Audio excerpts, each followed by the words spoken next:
بڑوں کا ادب یہ اتنی بڑی خیرات ہے کہ اللہ کے رسول صلی اللہ علیہ وآلہ وسلم کے صحابی ہیں حضرت ابن عمر رضی اللہ تعالی عنہ. وہ کسی سفر میں تھے کہ ایک بدو عربی آگے سے آتا دکھائی دیا. آپ نے اپنی سواری کو روک کر جلدی سے نیچے تشریف فرما ہوئے اور اپنے سر کی پگڑی اتار کر اس بدو کے سر پہ رکھ دی.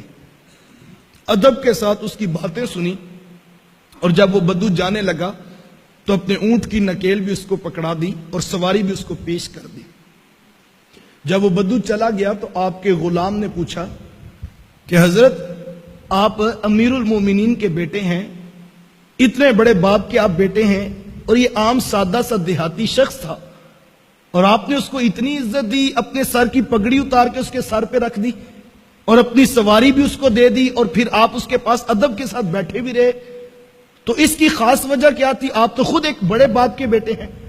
تو ابن عمر رضی اللہ تعالیٰ عنہ فرمانے لگے یہ سب کچھ میں نے اس لیے کیا ہے کہ میں واقعی بڑے باپ کا بیٹا ہوں, اور جو بڑے باپ کا بیٹا ہوتا ہے وہ جو ہے وہ باپ کے رشتوں کو بھی تقدس دینے کا مزاج رکھتا ہے. کہ اصل بات یہ ہے کہ یہ جو عربی تھا نا, جب میرے باپ حضرت عمر رضی اللہ تعالیٰ عنہ موجود تھے نا, تو یہ عربی آیا کرتا تھا تو میرے باپ ان کو دیکھ کر خوش ہوا کرتے تھے, تو میرا جی چاہا کہ آج باپ کے رشتے کو عزت عطا کر دو. تو یہ آداب تھے جو معاشرے کے اندر موجود تھے, بڑوں کا ادب, بڑوں کو عزت دینا, اور یہ بہت بڑی سعادت مندی گنی جاتی.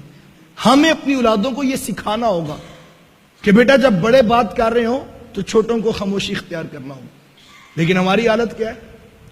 ہماری ڈرائنگ روم کی ٹیبل پر چند لوگ بیٹھے تھے اور ایک نوجوان جو ہے وہ ترکی بترکی جو ہے بڑوں کو جواب دے رہا تھا اور دلائل کے انبار لگا رہا تھا, اور سب خاموش تھے کہ سفید بالوں والے بھی چپ بیٹھے تھے کہ اب اس بچے کو کیا سمجھائیں.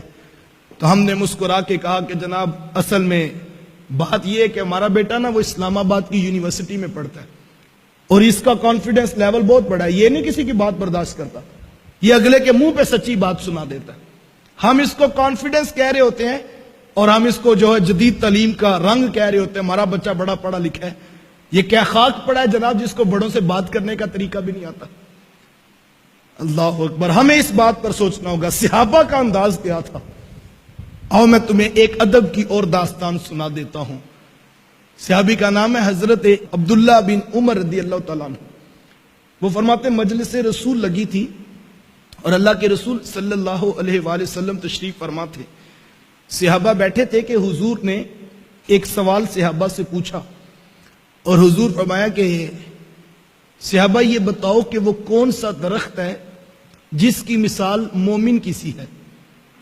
اب سب صحابہ خاموش, اور صحابہ فرماتے ہیں کہ ہم جنگل کی جڑی بوٹیوں کی طرف غور کرنے لگے کہ کون سا درخت ہے جس کی مثال مومن کی سی ہے, اور اس کے پتے بھی فائدہ دیتے ہیں, اس کا پھل بھی فائدہ دیتا ہے, اس کی جڑیں بھی فائدہ دیتی ہیں.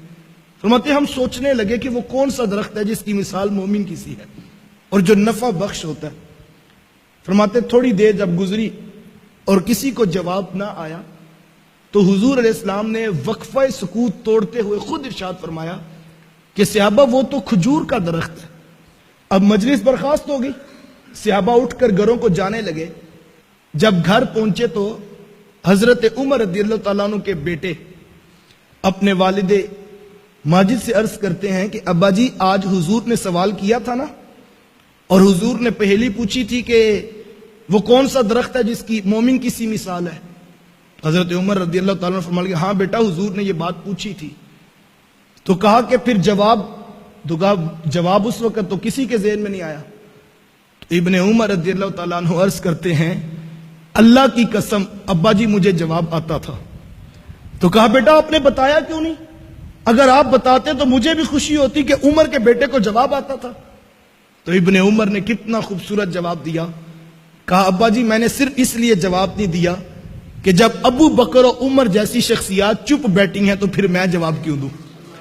یہ تھا وہ ادب جو صحابہ کے بچوں کو بھی آتا تھا. اللہ اکبر, کسی بات پر اگر بڑے خاموشی اختیار کر لیں تو چھوٹوں کو بھی پھر خاموشی اختیار کرنی ہوگی. یہ آداب تھے جو کل تک معاشرے میں موجود تھے, لیکن آج معاشرہ حیا باختہ ہو گیا آنکھوں میں حیا نہ رہا، لباس میں حیا نہ رہا، اخلاق میں حیا نہ رہا، اور ہم جو ہے وہ تیزی کے ساتھ جو ہے وہ زوال پذیر ہو رہے ہیں۔ خدا را اپنی اولادوں کو آداب سکھائیے، یہ سب سے بڑی دولت ہے جو ہم بچوں کو سکھا سکتے ہیں، اور یہ ذمہ داری کوئی اسکول نہیں لے گا۔